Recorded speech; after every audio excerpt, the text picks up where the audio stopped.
Got ya. G'day everyone, and welcome to episode 9 of the Battleforge Gaming Podcast, presented by General Games. I'm Background Mike, and as always, I'm joined by BFG Justin. Hey guys. And today we've got our special guest, Honeydew Miniatures, aka Naz. Welcome, Naz. Hello. How you going, Justin? How's your last 2 weeks been? Pretty hectic actually, yeah. Yep. So since we did our announcement for the General Games sponsorship, which is fantastic, we received an email for a super secret project, which is probably not so secret. Anyone that's been on stream has heard me talking about it. But apart from the full-time work, my afternoons and evenings have been filled with building Tyranids so I can start batch painting them, as well as doing the regular live streams with Blood Angels. So Yeah. we could probably chat about a little further into the podcast. We could talk about it now if you want. So How long do you have to build these Nids? not long. We've got 3 months. We've got till April. It's for an event, April 25th, 26th. 26, to be announced. The dates are announced. So 26th to 28th. It's unfortunately on the same weekend as ARC, which was the tournament I was painting towards. But now we're painting towards something else. So we've got 3 months to paint up 850 points of Tyranids. And we don't know the capacity that we're going to be, I don't know. We're not sure what we're going to be doing when we're there. We don't have the details fully, fledged Locked out. in. But we're going to, or you can say it. We're going to say it? Yeah. Cool. We're going to DreamHack. Yeah, we're going to DreamHack. I don't know if you knew, Naz. Did you know? So DreamHack is an event that is normally revolving around gaming and social media. Esports, that type of stuff. But we were lucky enough to receive an email asking Battleforge Gaming, along with General Games, to promote tabletop gaming, in particular Warhammer 40k, which is really big news, to the point where I was like, I can't be going to ARC. This is too large of an opportunity to pass by. It was a tough decision, but you can't pass up an opportunity like that. Nah, yeah. So 3 months to paint Tyranids to the standard of the tutorial we put on YouTube. Yes. And it's safe to assume it's going to be Nids versus Blood Angels. It's going to be Nids versus Blood Angels, but we do have a special guest that is going to be helping us out there. So he's in chat right now. One of the regulars on stream, Tiny, is coming down with his partner, Mrs. Tiny, and he's bringing his Black Templar. So it could be Black Templar versus Tyranids, but I think the Nids are always going to be on the board because thematically, a Xeno race, the classic Xeno race versus Space Marines, is just going to be the most immersive sort of battle report we could do. Definitely. I think. Yeah, that's what I've been up to. Yeah, building Tyranids, painting Blood Angels, even more hobby. I did finish the White Scar last week as well for the tutorial. The Ultimate Guide? Yeah, the Ultimate Guide, which we are planning for March. That'll be a March drop, I think. Yeah. Yeah, so next month, February, we've got the Death Watch tutorial. Yep. The Ultimate Guide, rather. And then the month after that, we'll do the White Scars Ultimate Guide release. Yeah, I'm not sure what we'll do for April, if I've got time for April's Ultimate Guide, because it's just going to be all hands on deck for Ultimate Guide, how to paint 850 points of Nids. Yeah, it's going to be crazy. I'll be painting it on stream because I'll have to. There's no other way I'll be able to get it done. Yeah. So for those of you watching that are sick of seeing Juddy paint Blood Angels, you've got Nids now. Yeah, strap yourself in. You're going to see a lot of. I'll be dry brushing. I don't often dry brush, but these things will have some dry brushing, and the airbrush will come out as well. This is going to be BFG Justin's speed paints. Yeah, it is. Which is just like regular speed painting. All the stuff I normally promote, which is like, hey, take your time, put as much effort as you can into painting the best army ever. Yeah. It's going out the window. Paint this thing as fast as you can. That's what I've been up to. That's what you've been up to. Yep. It's big. And this all happened in the space of like a week. We're fully planning on going to ARC, making ARC our big event for the year. And then we're even in chats with the organizer of ARC to bring him on the podcast, which we'll still do. Still want to promote ARC to hobbyists. Like, it's a fantastic tournament for people to go and check out as well as play at. Arc. Definitely not saying don't go to Arc. Go to Arc. It's really cool. But also come to DreamHack and check out Battleforge Gaming. You can see us on a Friday as well. Yeah. Because Arc's across the Saturday and Sunday. Yeah, Friday, Saturday, Sunday, Yeah. Yeah. Oh, and we'll be doing a podcast, I think. There's a very real chance we'll be doing a live podcast from DreamHack as well. Yeah. So, yeah. Battleforge Gaming is... it was like, we're doing some tutorials, we're doing some small stuff, and now it's like DreamHack. Yeah. Yep. So, yeah, looking forward to that. And it's going to be a frantic few weeks, but we'll get there, hopefully. Enough about what I've been up to, because that was actually a long chat. Yeah, that's the longest intro we've done, I think. It is. Yeah. So, Naz, how's your hobby been going to start 2024? Good, but What are you working on at the moment? I assembled I forgot its name. This is a Mine commission. Shard. I can't remember. No, the commission. I haven't sent it off yet. I'm Okay. still looking at it, thinking maybe I can touch it up a bit because I'm not loving it, but it is pretty much done. Yeah. And you've got your own personal miniatures going on at the moment Yep. as well? Yep. Yeah. Is it the Hedonites of Slaanesh stuff you're building? Is that what Yeah, it is? yeah. The Vanguard box. Oh, assembly. yeah. I saw you pick that up, Yeah. actually. Yeah. That's awesome.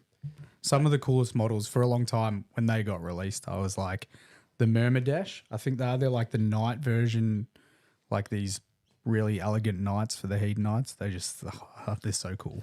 Very, very cool models. Is the Vanguard box new at all, or? Vanguard box is basically the combat patrol box for Age of Sigmar. Oh, okay, that's when- yeah. you want to start painting Hedonites of Slaanesh, this is your best entry point. Gotcha. Yeah. Yeah. Value box, like, gets you a couple hundred points or something like that, I'd guess. Yeah, I think if it's anything like, well, Age of Sigmar's points differ from 40k, so I'm not sure I think a combat patrol is normally around 800 points, something like 600, 800 points. I'm not sure what the Age of Sigmar one is though. Yeah. There was just a model in there that I wanted. I saw you could get it by itself, but then I saw it was also in the Vanguard box, so I was like, I'll just get the box. Why might not? as well. Yeah. Yeah. You can always have more models. Never have too many, as I'm sure everyone listening will know. But yeah, so we've got a few pics of some of your earlier work. The first one we're going to bring up is Marathi, which is obviously the Daughters of Cain. Now, Justin can relate to painting Marathi. How did you go with highlighting all those scales and painting all those scales? You counted how many scales it was, didn't you, Justin? Yeah, 428. No, I don't know. Nobody check him on that. I don't know how many scales she had, but I remember painting the small ones, and that was like an hour of highlights per small. But did you paint her in sub-assemblies, or did you just build her completely? I looked up the sub-assembly and I couldn't, I don't know what I did, but I couldn't wrap her around. Like, I forced her so hard to get on the pillar thing. I don't know. Sub-assembly was just absolutely atrocious for me. I regretted it. The good part about Marathi is, even though she can be painted in sub-assemblies really well, I think she has really good access to all of her areas anyway. Yeah. She's large and fiddly, like it's very, sometimes it'd be difficult to hold her, but you do have access to absolutely every single area of her, so that is a bonus for her model. Yeah. She was one of the first that Games Workshop really thought about the sub-assemblies. They've started to push it more and more. Previously, it was just like, the join's here and you just deal with it. But with Marathi, the scales did click in, and her wings on her back with her muscles sort of all clicked in really, really well, to the point you could paint it all and then glue her afterwards. But because it does assembly so well, it is hard to click her in and get her where she's meant to be. Yeah. How long had you been painting for before you sort of tackled a model like that? Because that's a pretty... Not long, to be honest. I don't know. I've been painting for like just over a year, so that would have been like 6 months or something like that. Yeah. That's an insane model for someone that's been painting over that space of time. That's insane. Yeah, just the leap from I'm going to paint some small stuff to be like, ooh, yeah, nah, give me that giant snake lady with the wings. Yeah. Was that almost how it came about? Did you see her and be like, I'm so keen to paint that, and just jumped right in? Pretty sure I was gifted Marathi. Yeah. Yeah, I was gifted Marathi. And That's I thought cool. she just looked so cool. Yeah. Don't worry about anything else I'm painting. I want to paint this. So, Yeah. Yeah. Everything goes on hold. Yeah. Marathi goes to the front. Yeah. It's Yeah. she's- understandable. yeah. I still can't get my head around painting. Like just the scales themselves just freak me out. That's so, That was actually the funnest part for me because I individually highlighted. I'm not sure how you painted your scales, but because highlighting's my jam. I looked at that and I was just like, this is gonna be so fun. Just individually highlighting each scale.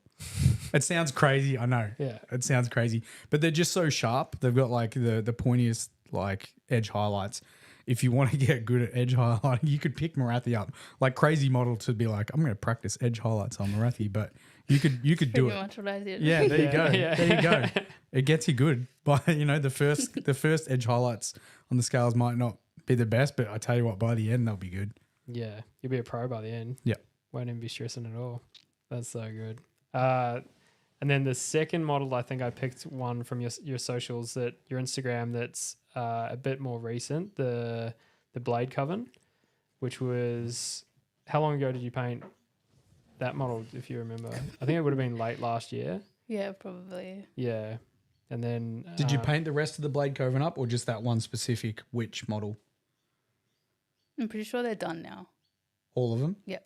Is that a sort of gaming system you'd look at playing at all? Or you just like the models? Yeah, I mean, I played a couple games of Underworlds with my Slaanesh team. Can't remember the name. Is that the one that has, Pageant, does it have a slangor in it, like a beast one? So Yeah. I played with that, but so the smaller games seem easier. Yep.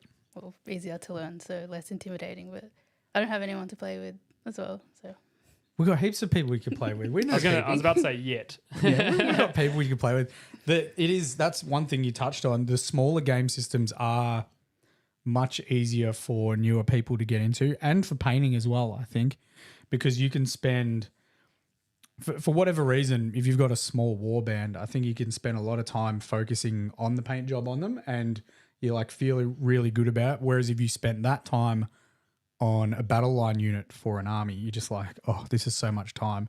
But all that time sink into a little warband, you like feel really good about, and you can go into a lot of detail with them. And like you said, there's not as many rules to pick up for like the Underworlds, or I guess Warcry. Warcry's probably got a few more rules, but the smaller stuff's really, really good for beginners to pick up. Where does Warcry fit in? Because I saw that, is that Age of Sigmar's kind of... Yeah, so you've got Age of Sigmar, which is obviously the regular gaming system. Yeah. You've got the Underworlds, which is it's sort of like as far as I know, because I actually haven't played a game of it. I've got a warband as well, which I haven't painted up. It's sort of a turn-based thing, and you play some cards as well as rolling dice. So you've got like tactics and stuff you can play. Yeah. It's a little bit of, I guess, Yu-Gi-Oh, Pokemon mixed with models as well. And then Warcry is sort of the kill team equivalent for people that know 40k.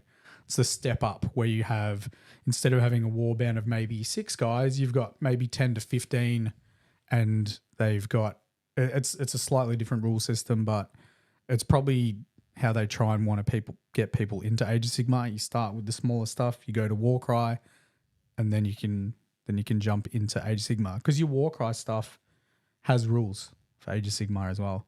Like they've got their own specific so the models rules. transfer. Yep. Is that the same with Underworld? Does that... Yeah, so the Underworld guys have rules as well in Age of Sigmar. Yeah. Cool. Sometimes they're really good, sometimes they're not. Yeah. Yeah. Fantastic. And then I think the last model we've got is the Lord Hubris.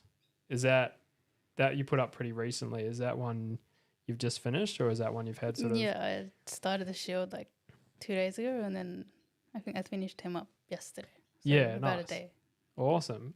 And like that's... You say you painted that in 2 days? Well, I did the shield first because I didn't have much time, and then I painted him in a day. So In a day? Yeah. That's crazy. That looks so good. I couldn't paint that in a day. Is that do you do massive painting sessions? Is that kind of how you work it? Do you sit down and do like 8 hours straight or something like that? Probably, just because I'm at my computer, so I'll be like painting, I'll watch something, or I'll listen, I'll eat lunch, or I'll come back, keep painting. So Yeah. It's normally the Battleforge Game podcast in the background playing, isn't it? Yeah, Yeah. obviously, yeah. Yeah, so I guess let's dive into your hobby journey. How did you first get into Warhammer? Was that something? Can I touch on something before we do jump into this? Yeah. There's something we forgot right at the beginning of the podcast. Oh my. And it's something that I cut Mike off from doing last week. And Mike knows what it is right now. So for those of you watching now, if you're or listening across the streaming services on Spotify, And if you were listening 15 minutes ago, yes, just take this part and put it at the beginning. yeah, put it right after I say presented by General Games.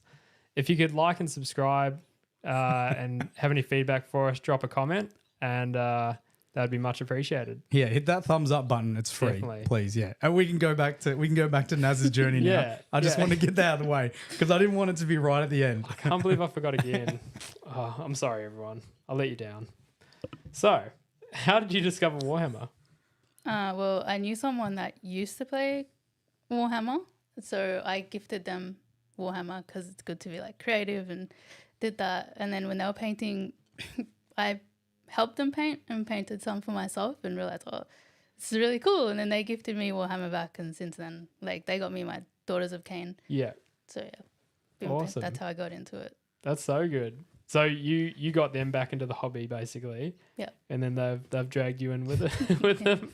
So it's not something you saw when you were much younger, because most people we get in are like, oh, I remember seeing this when I was 12 and I went into a store and I thought it was the coolest thing ever. Like your first point of hobby was only a couple of years ago, Yeah. and you were like, this is really cool. Yeah.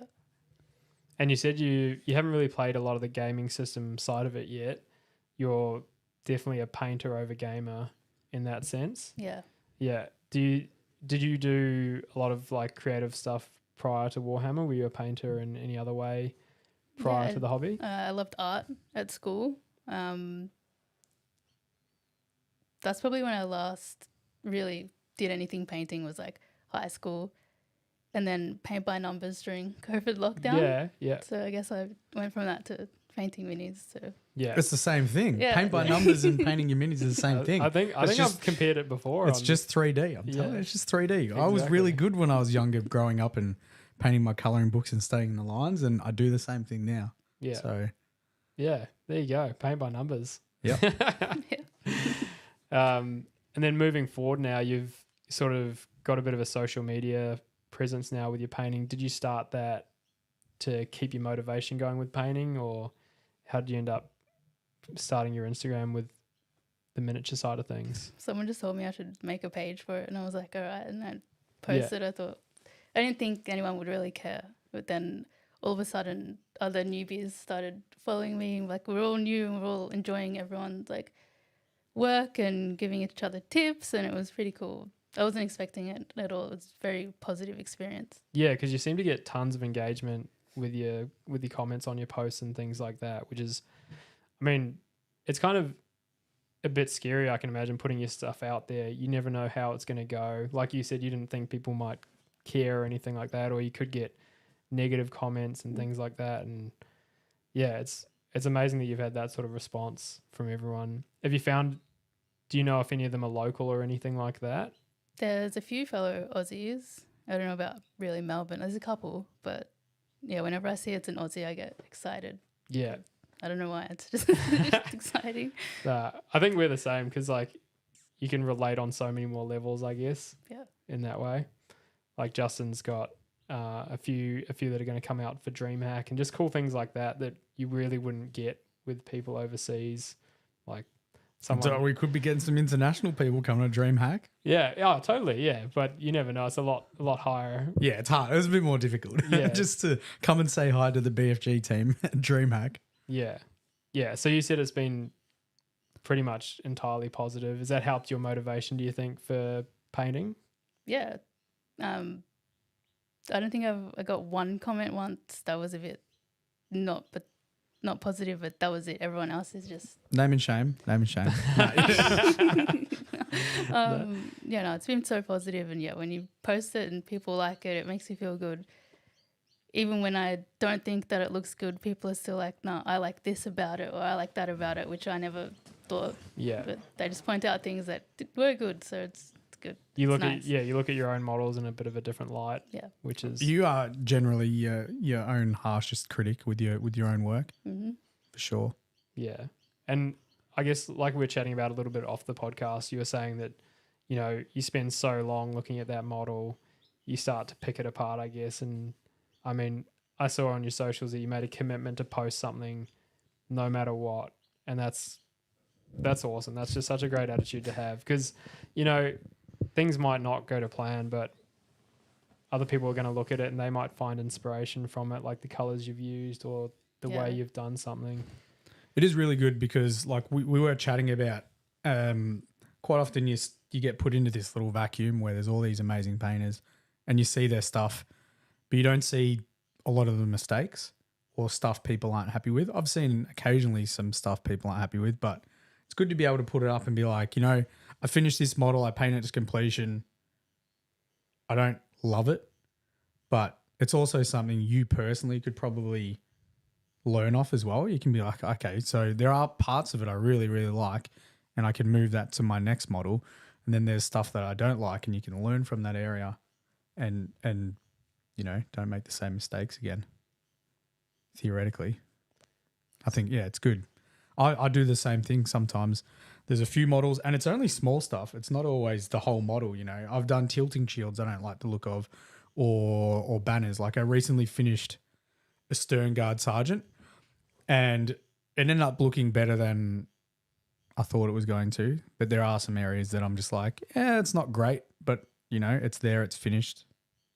I still, like, personally have pride in the model because I finished it from start to finish, and, you know, it's a lot of time into a model. So Do you think that's something you've improved at, sort of just accepting, yeah, taking the good with the bad? yep. It's it's the paint to completion and not perfection thing, especially if you're doing an army. It's probably a little different when you're doing a display model because, you know, that thing is meant to almost be perfect. But if you're painting an army and there's some bits you don't really like, if you've got it in an army, most of the time you're going to miss it because it's going to have that whole cheerleader effect. You got 2,000 points. You're not going to pick a tilting shield out and be like, yeah, that ruins the whole army. Yeah. Yeah. Do you think looking back now, when you first started a year ago, you'd be this deep into the hobby? No. On a hobby podcast talking about Warhammer? No way. It's funny how it goes like that. I think we're probably in a little bit of the same boat, Justin. Oh, for sure. There's a lot of times that you and I are like, the most common sort of sentence Mike and I have together or a conversation is, I can't believe. It's like, it's been a year of posting stuff on TikTok now. And if you, So you've been painting for a year as well? Yeah, 12 years. It's a year on TikTok. And like, it's not meant to be a brag, but like, if you told us a year ago we would be doing a podcast, I'd just be like, nah, there's no way. Or if you're like, we're going to have 13,000 people on TikTok, I'd be like, yeah, what are you talking about? People don't want to, like you said, there's people that don't want to see my stuff. People don't want to hear from me. But in actual fact, there are so many people out doing the hobby at so many different stages in the hobby that there's almost always going to be someone that's going to want to see your stuff and learn from your stuff and ask questions from you. Like, do you get people asking for paint recipes yet? Yeah, it's so cute. Like, they'll message and say, oh, I look up to you, and I'm thinking, but I'm just, I don't know what I'm doing. And they'll ask for a recipe, and I hate like gatekeeping recipes and all that. Straight away, like, yeah, this is what I use. This is what I primed with. Like, I'm happy to share whatever. But in your hobby journey, like I have a similar thought process where I'm like, sometimes I'm like, oh, geez, I don't know what I'm talking about. But it's your hobby, so you know exactly what you're talking about because, like, they're asking you about your actual recipe. Yeah. You know, just because you don't work for Games Workshop, people want to know my red. They don't want to know the red that Games Workshop use. They want to know the red I used. And yeah, I've had thoughts too. I'm like, oh, I'm not sure I know what I'm talking about, but I do. When it's your own hobby and it's your own recipe, you know exactly what you're talking about. So hopefully you get to the point where you start to grow a bit more confidence and stuff, because your stuff is awesome. It always sounds like a little bit of a underhand compliment when you're like, oh, you've been in the hobby for 1 year, your stuff is awesome. It's just awesome. Your stuff is just awesome. Thank you. I'd love to see where your stuff is at in like a year from now, and where your social media is at as well, because if you're having this effect and you've only been painting for a year and people are asking you for recipes and you're inspiring other people, then another 12 months would be wild, I think. Yeah, definitely. And I think the attitude as well, like you're so happy to help people and interact with them, and also, like you said, not gatekeep recipes. Like that attitude is just so crazy to, withhold information about a hobby like it's like your own personal. Yeah. Like, I gatekeep one thing. Yeah. No one's going to learn how I do my reels ever, but I'll share absolutely every single recipe. You just can't learn how I do my reels. Yeah. It's the one thing I'll gatekeep. You did tell people it's warp magic. It is true. Yeah, true. Warp magic. Yeah. But no, that attitude is just, it's everything we're trying to encourage and promote in the hobby, is just be welcoming, help others, because we all had to start somewhere. And, it can be a very intimidating hobby. Totally. Yeah. It can be so overwhelming. And especially as soon as you like one post of Warhammer and you get all these models that are just like next level. They basically look like they're photoshopped. Some of them might be. Yeah. But, you're like, oh, I'm never going to paint like that. When I first started, No, go for it. I didn't know how to thin paints properly, so I'd have like these thick lines, and I just feel like it looks so bad. It still looked good. It just wasn't thin. It looked fine, but I remember just being embarrassed. I didn't want to post anything. But then when I did post it, there's other people who were doing the same stuff I was doing, and turned out fine. Everyone liked it still. Yeah. Don't need to stress so much like when you're learning it. Still, sometimes with some paints, I don't understand the consistency thing. Like some paints are easier than others, but just trial and error. That is an experiencing, like you've even just said, some paints are easier to thin and some you don't need to thin. So that is literally just an experience thing, and it will be paint to paint, especially with the Games Workshop range. There's some paints that cover really, really well that are layers, and there's some layer paints that don't cover well at all, especially if you add water. So it is an experience thing. You can get taught, you can read up a whole bunch of stuff. It needs to be a milky consistency. You're like, what does that mean? What does that even mean? So I've shown a couple of people on my TikTok lives how I do mine, which is basically just like dunk the brush in the paint pot, then dunk the brush in the water pot, and that's sort of the consistency. But it is very personal, I guess. So the more you paint, the better you're going to get at it. You're going to make mistakes, but like, who doesn't make mistakes when they're learning stuff? Yeah, 100%. Did you find, were you overwhelmed at all picking up, like you said did you get a box of Daughters of Cain to start? Yeah. Yeah, were you overwhelmed with the learning curve of getting all the equipment and getting all the paints and things like that? Or did your friend have a lot of that stuff? I had a lot of help with everything. It was just the assembling, which was very hard for me.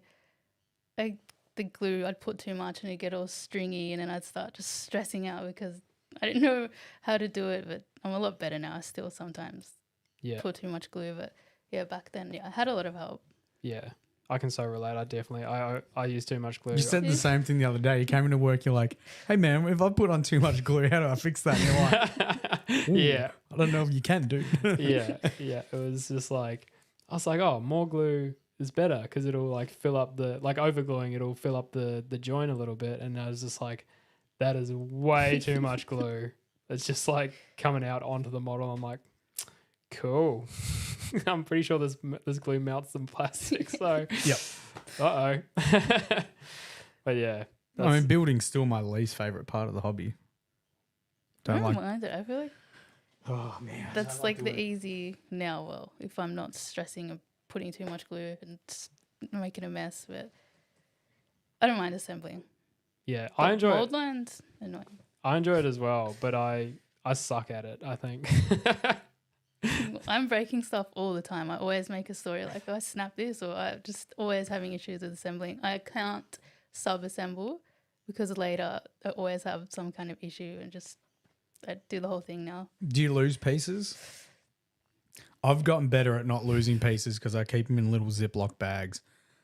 But bases, I'm notorious for losing 100 mil and 90 mil base. So they're a large base, right? For people that are watching on the video, it's a pretty big base. I lose them. I don't know how. There's a little gremlin around my house and he steals them every time and I have to go buy new ones. How do you lose 100 mil base? I don't. Just between me and you, Naz, I come every weekend. I take one. I actually Would explain lost things. something. I lost Marathi's head. What? I lost Marathi's head and then I couldn't find it anywhere. No one knows this. I haven't told anyone. I bought another Marathi so that I could have her head because I couldn't find it anywhere. Obviously, where you can find Marathi's head on eBay, but I had to buy another one. And then I found Marathi's head. Yeah. So now I have Marathi in my cupboard, which I can still... That's what happens. Perfect. That's That's exactly what happens. I lost a piece of Dante when he was released. It was just this little, I think it might have been a grenade pack. Tiny, tiny little piece. And I lost it and I replaced it with another small piece, which is like a little book. And then I cleaned up out in the lounge room and I found it on the floor, the piece. And I was like, yeah, that'd be right.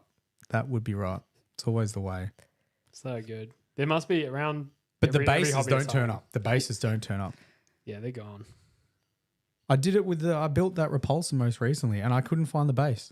Oh, you It's- lost that one as well. Yep. I remember you were looking for one when you first did your Brutalis. Yep. Brutalis, 90 mil base, 100 mil bases and an impulsor. They just go missing. It doesn't make sense. You leave 'em Someone has to be playing a trick on me. For real. you definitely leave them in the box and they go in the recycling. No, they don't go. Nah, doesn't. I don't know. I don't know how to explain it. Oh, classic. Yeah, so the interactions you're getting with your followers, it sounded like you're saying a lot of them were starting out when you were starting out. That's pretty cool to have that type of engagement from people at the same level as you. I think it's interesting because there seems to be a bit of a gap for hobbyists when they're first starting out. Like when you're a complete beginner, it doesn't seem like there's a whole lot of help in there. Like there's a lot of videos out there that are showing advanced techniques and things like that. Was your friend able to sort of coach you through a lot of the beginning stuff? Like had they been doing the hobby to a point that they were confident to teach you? Not really, like, because they used to paint, but they would have been much younger. Yeah. So when they got into it, they were pretty much like getting paints all over again and tools and everything all over again, and didn't really have. We were pretty much learning painting all over again for him and me, brand new, with videos and Google searching up stuff. But they did know a lot more than me. Yeah. I guess a few things that would obviously come back to them as you're sort of learning it all.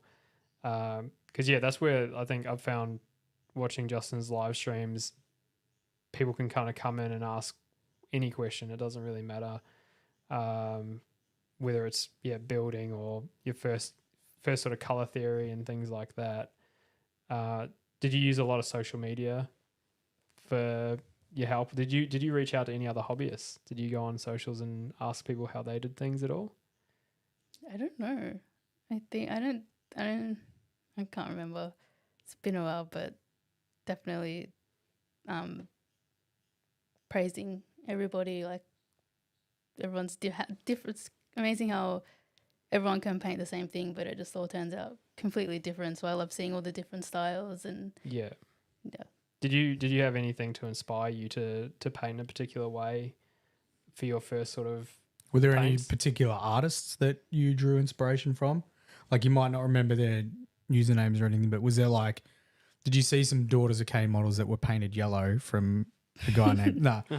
Did you see any Daughters of Cain models you're like, oh, I really liked how they painted you've got patterns on their eyes, I think makeup, or like they've got some like fancy eyeliner. I don't know what it is. But you've got some markings around their eyes. Was there someone you saw paint something similar to that, and you're like, oh, Probably, that's in like I'd search up my model in Instagram, just look through all the pics, yeah, kind of, and see. So I don't really know who it was, if it was, but like I remember my snake ladies were really popular when I posted them. They got a lot of questions about it, but pretty much when I was a kid, I would like do doodles and stuff in class. I would do it like that in bright, nice colors. So I just thought, oh, I'll do it here, and it ended up looking cool. So it wasn't like inspiration from anywhere. It was just like your own natural inspiration. Yeah. That's very cool. I don't have that ability, that's for sure. I don't know if I necessarily have that either. I draw inspiration from a lot of different artists and take pieces I like and combine them with other pieces from other artists. There are a few things. I mean, so an example would be my command squad that I've painted gold, but that was inspired by the Sanguinary Guard that already exists. So there was a paint scheme that existed on a model, and I was like, ooh, if I transfer that to this model, I think it'd look really cool. So it's not really an original idea, but I think everything kind of is nothing's original anymore. Yeah, like it's inspired from someone, and then that inspires them, and it'll. Yeah, and I guess that's art, really. You draw from the world around you to then create your own style. Like, no one's going to do it exactly the same as how you do it, or you, Naz. Like, it's all going to be your own style. Like, I've tried to follow tutorials on like YouTube, and I just can't. Like, it never turns out like that. And then because that's their style, it's not my style. It just feels wrong, I guess. So then I try to just add in like some more brighter colors or change it up a bit. Then I feel like, yeah, I like that. Yeah. Yeah. Yeah. Do you find it like, obviously you said you tried a few online tutorials. Did you find like it demotivated you almost, like if it wasn't turning out your style? Like, just because they were doing it, it looked so just effortless, seamlessly doing it. And I'm trying, I'm like, it's not looking like that. I don't like it. So I just tried, but yeah. Some of, I think one I followed for my Lord of Pain.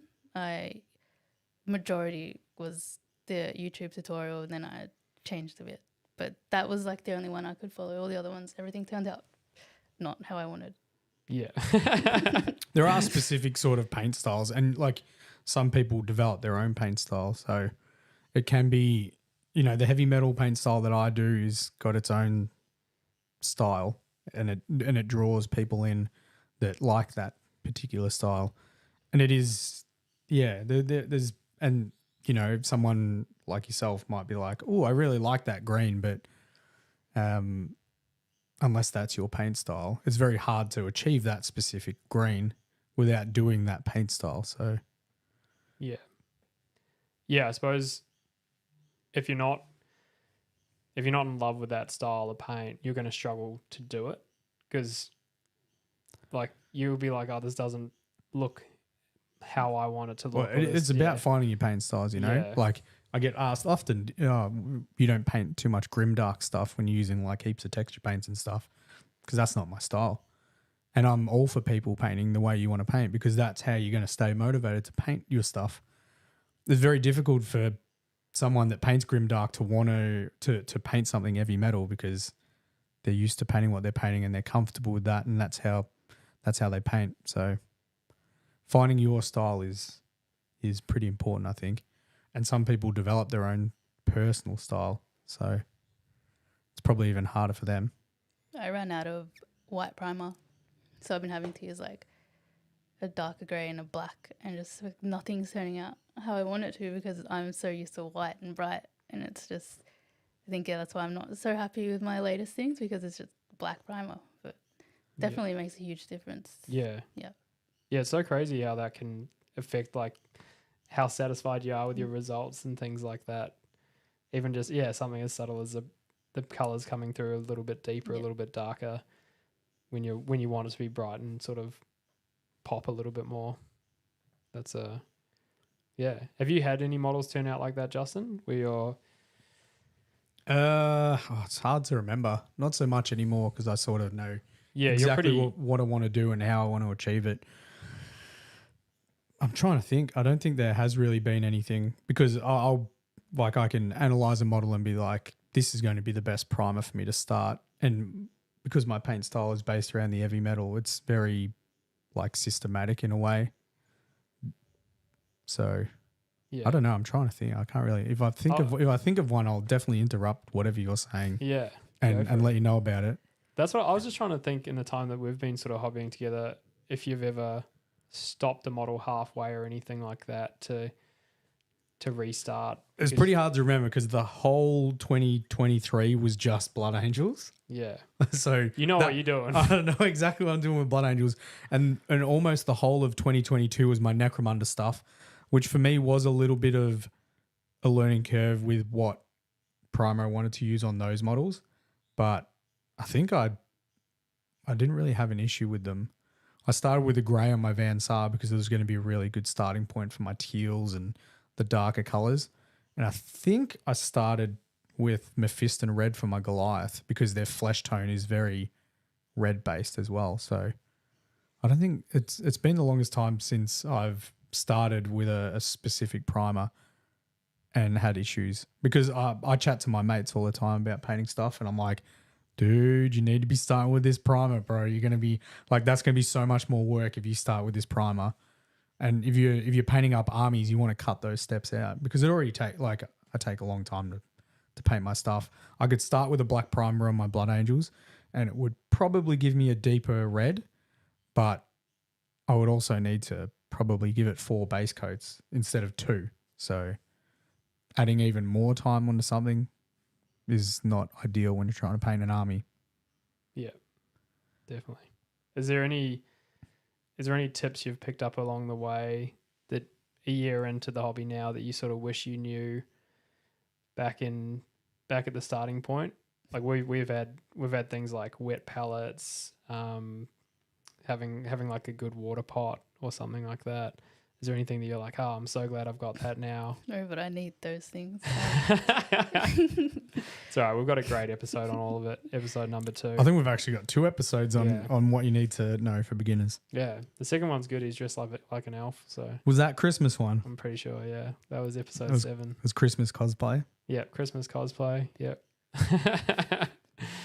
But yeah, so when you started out, because it's majority like a very male dominated hobby, did you connect with any other female hobbyists, or is your friend a female hobbyist or like a male hobbyist? No, that was my ex, so that's how that all started. But girls, yeah, I think we like flock to each other. Yeah. On Instagram, it's just nice to see another female painting up because it's all guys. All guys. Yeah. Especially in Warhammer, like it's like I think we're speaking about it. My partner and I came into a hobby store and like the only people that are there is just other guys, which for me is fine, but for my partner it's like it's kind of hard to start up a conversation and chat about the hobby.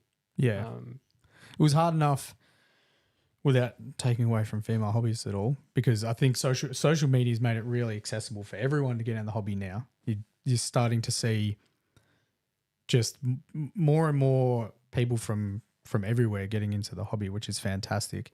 Makes it much easier to get into. And you can buy stuff online. You don't necessarily need to go into store. I even found going into store a little bit intimidating to pick stuff up just because of, I guess, the vibe that's around the store. There's a lot of people in playing games and they already know what they're doing at that point. Sometimes they're not overly helpful, especially when you're playing your first game. We've touched on it before. The people that like to get a win over people that are first picking up the game is not extremely welcoming. So social media, I think, is fantastic for like, it's easier for without trying to make it this about like females in the hobby, which I think it's fantastic. We might touch on a full episode of that one day. It'd be really good. Females being able to get in contact with other females that are painting or getting into the hobby and gaming is so good. Like you can just be like, oh, there's someone else in Melbourne that's a female hobbyist. You might even be able to play some Warcry, or not Warcry, the Underworld games with another female hobbyist. Or I'm sure there's going to be so many people now be like, I'll play a Warcry game with Naz. Underworld. I keep calling it the same thing. It was like when I was calling DreamHack Dreamcast the other day. I couldn't stop. Yeah. Oh Yeah. my God. Yeah. so bad with it. Exactly. But yeah, it's an interesting one because I think it's obviously such a good thing for people to be able to approach other people via social media. It's a little bit takes a little bit of the ice breaking away because you already know you're interested in the same thing. Like you're both interested in the Warhammer hobby. You've instantly got that got that connection. But I find it strange. It's a little bit of a thing that's been in the Warhammer hobby since way back. Is this about to get spicy? Oh no, I wasn't gonna get spicy, but We can get spicy. I think the hobby itself, the hobbyists themselves, have been gatekeeping the hobby for themselves, if that makes sense. Without knowing it. Yeah, without knowing it, maybe doing it consciously. It's hard to say, but like you could walk into a Warhammer store or Games Workshop store at the time. General Games. Well, you should work Churnside Park. You should walk into Don't walk into a Games Workshop store ever. Go into Yeah. General Games Churnside Park. They're just way better.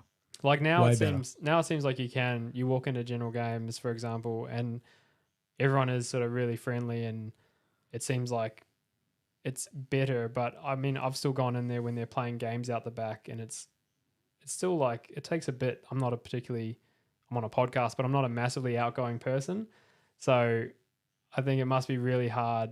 If that's how I feel, how does like someone who's, completely new to the hobby or a little bit like, for a female to do it, it just seems like it would be such a higher benchmark to get over. But yeah, have you been into stores much and had to ask any questions or anything like that yet? Did feel a bit daunting because like it's just full of guys and I didn't know much about the hobby at all. But the store people have always been really nice that I've met anyway. The only awkward thing was when I went in for the mini of the month and I had to assemble it and all the guys were just staring at me while I'm sitting there assembling it and I didn't want to finish assembling it. I said, can I just leave? And he was like, no, you got to assemble it. And I was like, okay. Next time, just be like, I know BFG Justin. Can I please clip these parts out and build it at home? Because that's what I do. Yeah. Clip them out. So you don't even assemble it in store? No. I don't want to. They always make me. No. Just be. We'll go in together. I'll just be like, hey, Naz is going to build this and we're going to nick off and build it at home. Yeah, is that a policy they have? I don't think it's an actual store policy. I know that some of the managers of those stores prefer people to build them there. I'm not sure. I don't even know why. I think I'm not sure if that was why. me, like my hands would start shaking. I think if I had people over my shoulder watching me trying to build a model. I mean, I've done it on stream and I think I sanded the same part for like 10 minutes. Yeah. I suppose the good thing about these newer models that they're having for the models of the month is they are push fit, so you might be able to pull apart at home and then do the rest of the tidy up. But I've picked up probably 3 of them and I'm like, can I just clip it out and put it in the box? And they're like, yeah, that's fine. Yeah. As long as you just clip it all out and give them the sprue and stuff. I don't have issues. It's a good tip for anyone that's been. They're just going to get inundated by people being like, I'm not building it now, bro. I'm just going to cut it up and take it home. Yeah. Well, I don't know. What's the difference? Who knows? Yeah. They want you to use their horrible tools. They are horrible, aren't they? They are. They're the worst clippers ever. That's why you clip it right at the edge of the sprue and do a tidy up later. I've got like 3 models in there I have to build. Have you been back for a model of the month after that? Yeah. Was it the same? I just clip it really badly and then I take it home and just fix it up. Yeah. But yeah, I think it hasn't really been that awkward when I go in. I'm just an awkward person in general. So if someone's looking at me, maybe they're not even looking at me. Yeah. Oh, I can relate as well. Yeah. Everyone's watching me. That's so funny. But I totally see where you're coming from there. Like that sounds like a bit of a nervous, like I'd find that awkward. It's slowly getting better. I think it's more, without picking on specific hobbyists, I think it's the people in store that sometimes make it a little more awkward. So, but it's slowly getting better over time. Like the stigma of a tabletop gamer now is changing a little bit. So whereas it used to be that stereotypical nerd, by putting a label on it, where it used to be the The stereotypical nerd. neckbeards. Yeah, it's slowly changing now, where it's just like everybody and anybody's getting into tabletop gaming because it's such a fantastic hobby to get into. Not even for just the gaming, like for the painting side of it. If you just want to paint, it's really good for that too. So Exactly. if you're wanting to get into the hobby and you're having second thoughts about it, just jump in. And I know it might be just find someone else to go into the store with, even if you're feeling a little bit nervous about going into a store, or go to General Games Churnside Park because they're friendly AF and they'll help you out regardless. Like, it's a really cool store. Yeah, they're good people. And that's not just because they're getting sponsored, like it, sponsoring us. It's Everyone's fantastic. seen it though. Glenn was on the week before. He's just the best dude. And it's gonna be bigger and better. Definitely. So hopefully more hobby stores end up like that, where everyone can just cruise in and feel welcome and have just feel comfortable. I think it's kind of a hard thing to achieve though. Maybe it's just being, if you're already a hobbyist in the hobby. Wow. If you're already in the hobby, maybe just be a little bit self-aware that not everyone's at the same point you are in your journey. Not everyone's played 100 games of Warhammer and knows what they're talking about. Not everyone knows the full range of paints. Not everyone knows every single codex. Just be aware that there could be someone that's new that might need some help. And they might, just be more welcoming. In general, be better. Just be better. Have you had people, because I think even I've noticed it being around the hobby, is people will come out of the woodwork trying to explain things to you. Have you had anyone sort of giving unsolicited advice just out of nowhere yet? I thought you were picking on Lockie there for a second. Because Lockie's massive of just being like, he rocks up to my door and he's like, hey man, you seen the new rules for the Dark Angels? Oh, I'm like, no, not yet. And then he's like, bang, here's this, and this. I'm like, wow. It's a little different if it's your mates, though, I think. If it's your mates, that's is there someone on socials? Is that what you? Yeah, socials or like in store, I think. Like if you were building, for example, in store, like undoubtedly, from my vibe, from some people in store are just going to come in and be like, hey, you're building that wrong, like, or why are you building it this way? No. You haven't had any of that yet? Luckily, because, I'd go into my cave and I wouldn't know. If someone picked on how I was assembling it now. I haven't had any, not yet, anyway. Cool. No, that's good. I'm happy to hear that. Do you want my experiences? Yeah. I've got some. I got told how to paint Blood Angels once. When I was like, they're like, I was picking up paints and they're just like, oh yeah. That's fair enough. This is how I paint Blood Angels. I was like, cool man. I know what I'm doing. How long ago was that? Maybe 2 or 3 years ago. Yeah. Yeah. So not when you're first starting out or anything like that. No, it wasn't when I first started out. Yeah, I think if you're looking to give advice to people, like sometimes there's a little bit of a bell curve, right, in the hobby, where if you're new to the hobby, a lot of people will give advice.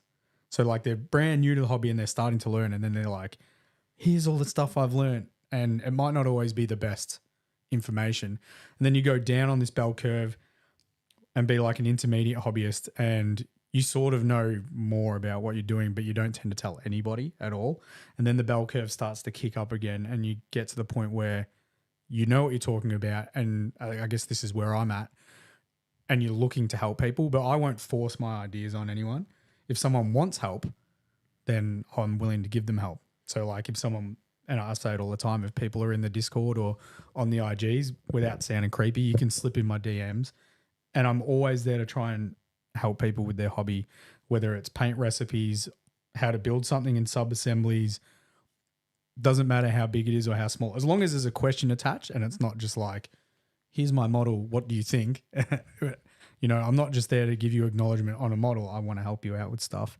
So there could be what you're talking about. It could be a lot of people that are new to the hobby that are just like, hey, this is how you do it. And it's not always, there's no like hard rule of how to hobby. Well, my point to that would be you're not slipping into other people's DMs telling them how to do their hobby. Never. Yeah. Which is, I think I don't know. I'm glad to hear you haven't experienced that, especially with your social media growing the way it has. I was, from my experience with the hobby, even through our YouTube channel and stuff like that, we get Hate mail. multiple comments. Not a hate. No, definitely not hate. There was mail, one guy that was like, thin your black paints and never make a tutorial again. Yeah. Oh, that's right. I forgot about that. Yeah. Thanks for that. I'm going to make my last tutorial in March and then we're going to stop. That's it. Because that one dude, I mean, he seemed to know what he's talking about. He had no profile. He had no images of any of his hobby stuff, but I'm almost certain he knew exactly what he's talking about. Yeah. So it sounded like it. no more tutorials coming from Battleforge Gaming. This probably could be our last podcast because he might message us and be like, learn how to do a podcast. Stop doing Yeah. them. Thin your podcast. Nah, to that guy, I can't even remember your username. You're a nobody, pal. You're an absolute nobody. Oh, classic. Yeah. So, that's fantastic. I mean, I think the hobby is getting better. I think, with a lot of the reels and stuff we've been putting up from the podcast, people are enjoying the fact that we're promoting, including everyone, being open and chatting about the fun side of the hobby. You don't have to, critique people's work if they don't want it critiqued. Just, show off your work, have fun. Let's paint some Warhammer models. Yep.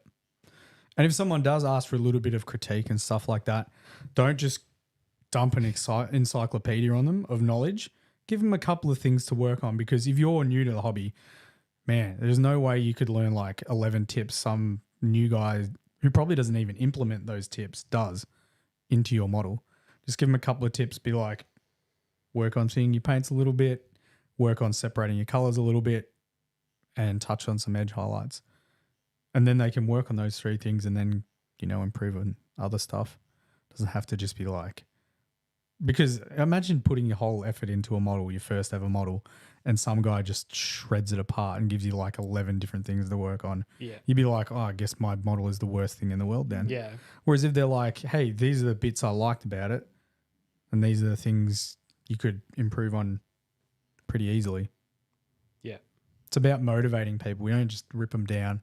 You got to build them up too. So Definitely.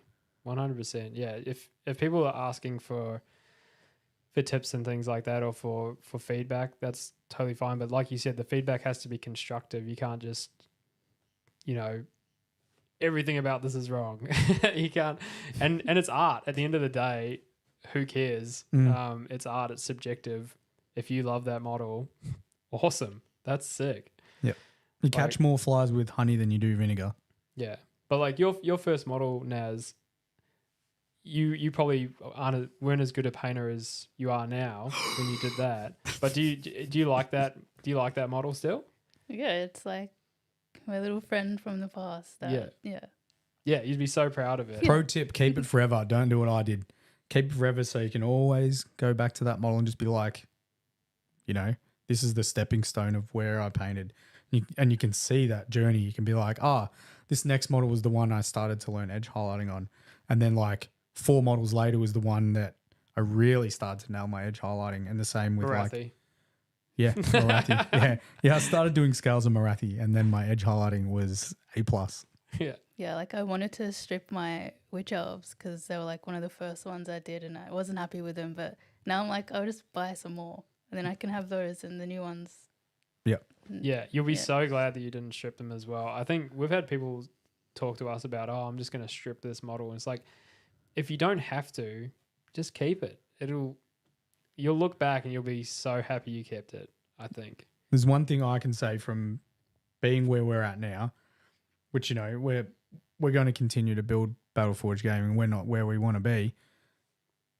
I never thought I'd get into social media, creator content type of stuff. So not saying that everyone would, but you don't know where you're going to be in the future with your models. Like you might end up taking paint classes or something, and you can show people where you started and then where you're at now. And unless you've got that physical example in front of you, like you can only refer to it.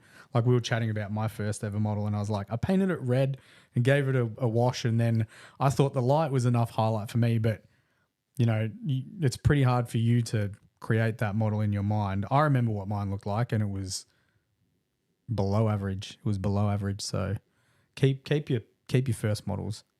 And it can, financially sometimes it is a struggle to be able to buy new models, but you can always wait. You don't need to buy the models there and then. So keep your older stuff as a reminder of where you were on that journey in the hobby, for sure. Have you got a favorite model you've done so far? I don't know. They're all your favorites? I like, yeah, I don't know. Can't even remember what I painted. I have a bad memory. I like that the witch from the Underworld's definitely one of my favorite on your Instagram. That's for sure.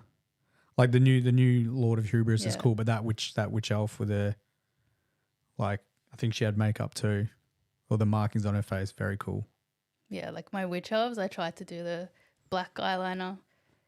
Absolutely horrible. It just looks so bad, and then with that one, it turned out good. So you had to experience the first ones and paint that before you could get to the point you're at with your newer stuff. Yeah.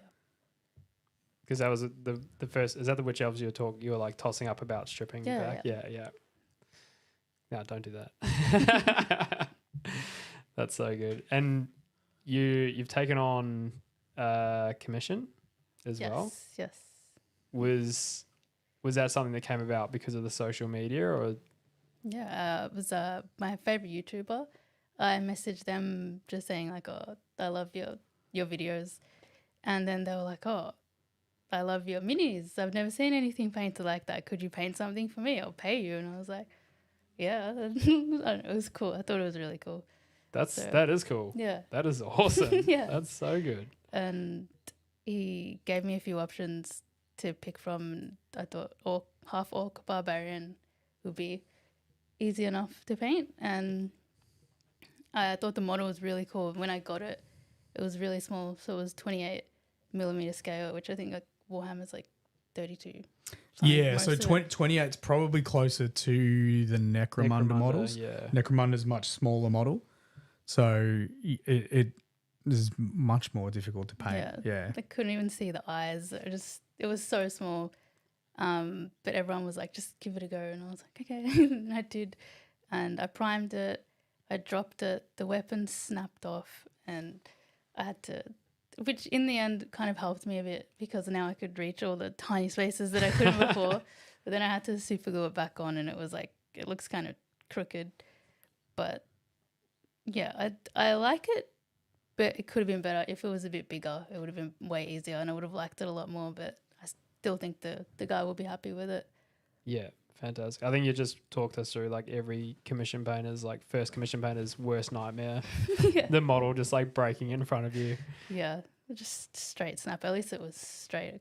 I was on the balcony and I'm on the 4th floor, so that could have gone Just anywhere. yeeted anyway. Yeah. But like we were just talking about, I posted that I'm not in love with it, but I said, I still have to post the commission.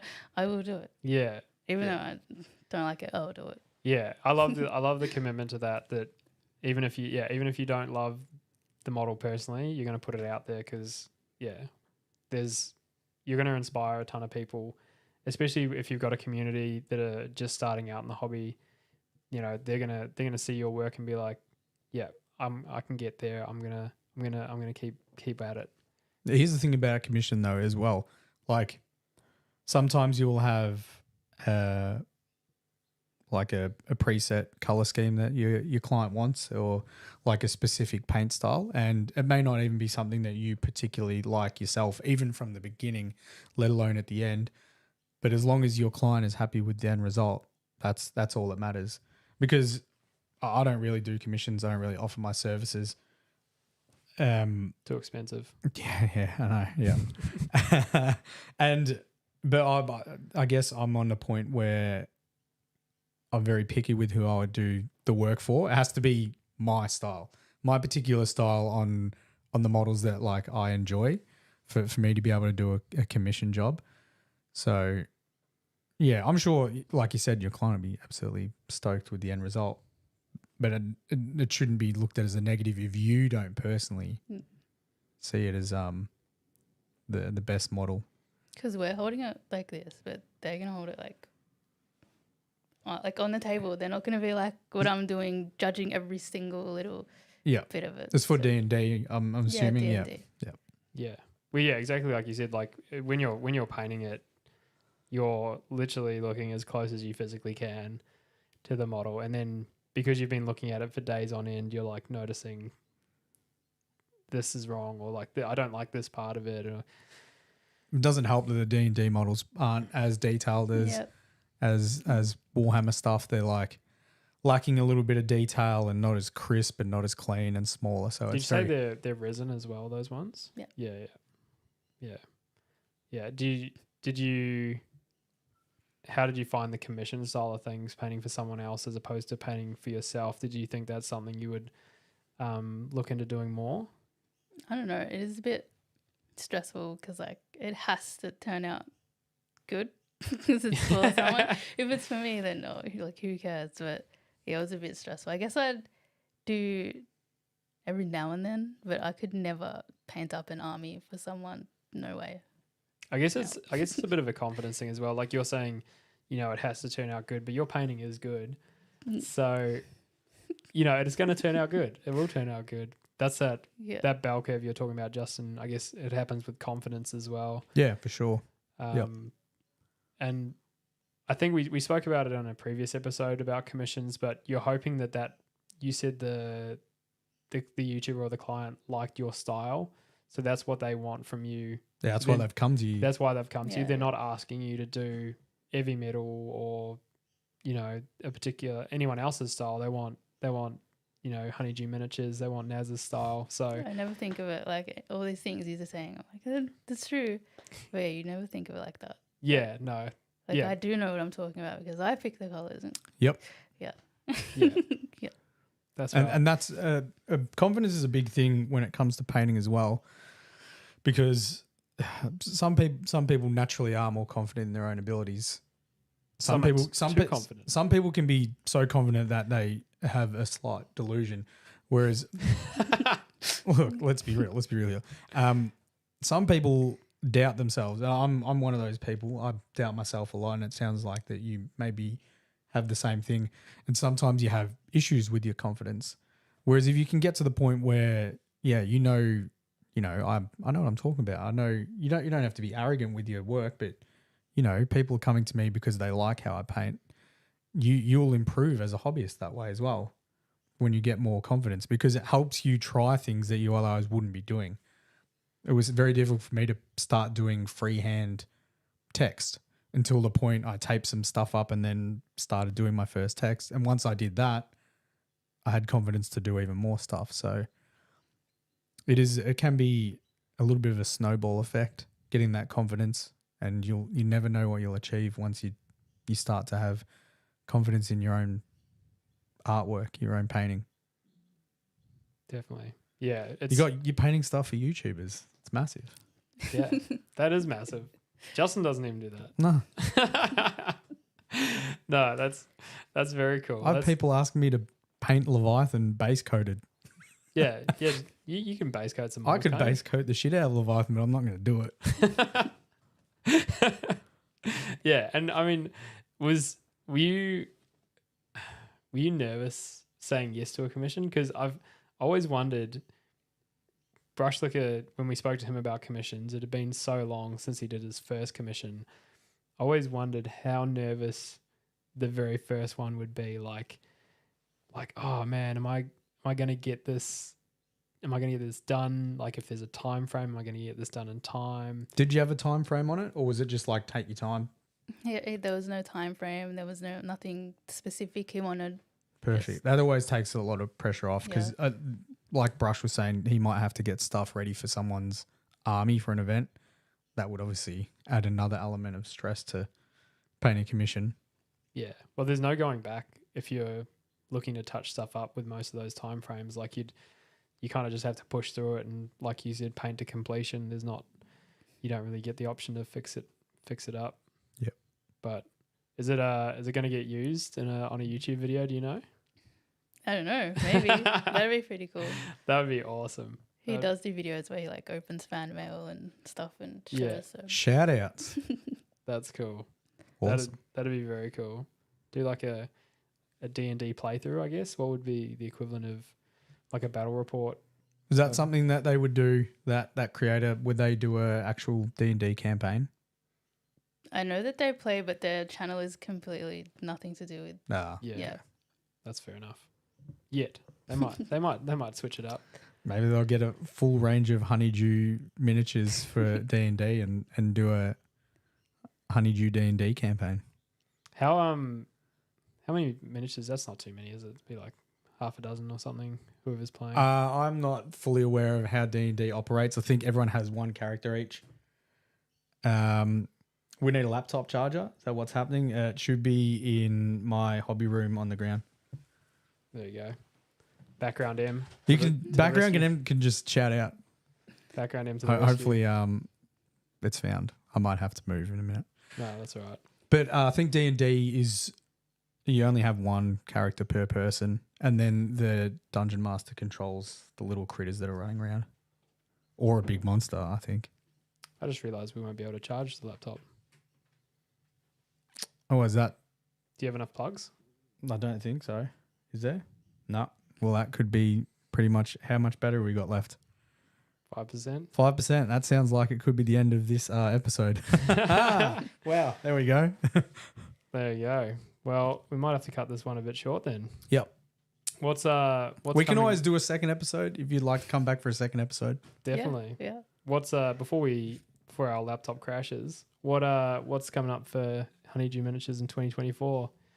Continuing the Instagram posting. Yeah. Do my Slaanesh. I think I'm going to stick more to Slaanesh than Meta Knights of Slaanesh than the Daughters of Cain at the moment. So more of that. I really like just purple. So Yeah. Yeah. That helps.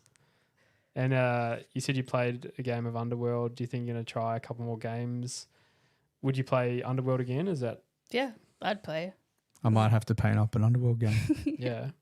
For those watching, if you play Underworld, we've got one player right here, so we just need a couple more. We'll get some games going. The Battleforge Gaming Underworld League. Yeah. There you go. Maybe.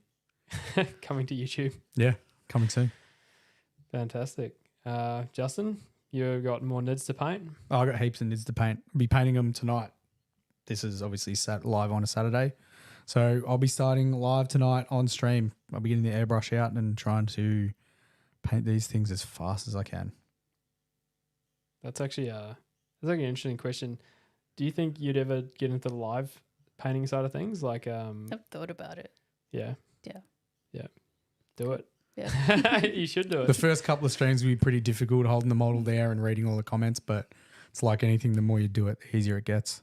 Yeah, definitely. So yeah, for those starting out that are, painting Slaanesh models, Honeydew Miniatures is the person to talk to, I think. Apparently. Definitely worth if you get stuck, just reach out. We say it with all the hobbyists, and you seem super welcoming and friendly as well in that respect. If you got any questions, just reach out because, we want the hobby to be a welcoming and helpful place. We want to grow this hobby to be as big as it can be. So the only way you do that is welcoming people in. The more people we welcome in, the more people can watch us. So that's it. That's the truth behind it all. No.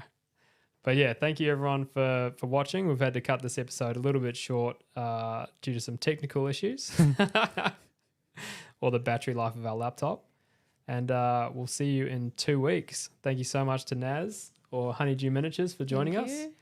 Thank you, Justin. no worries. And we'll see you next time. See you guys.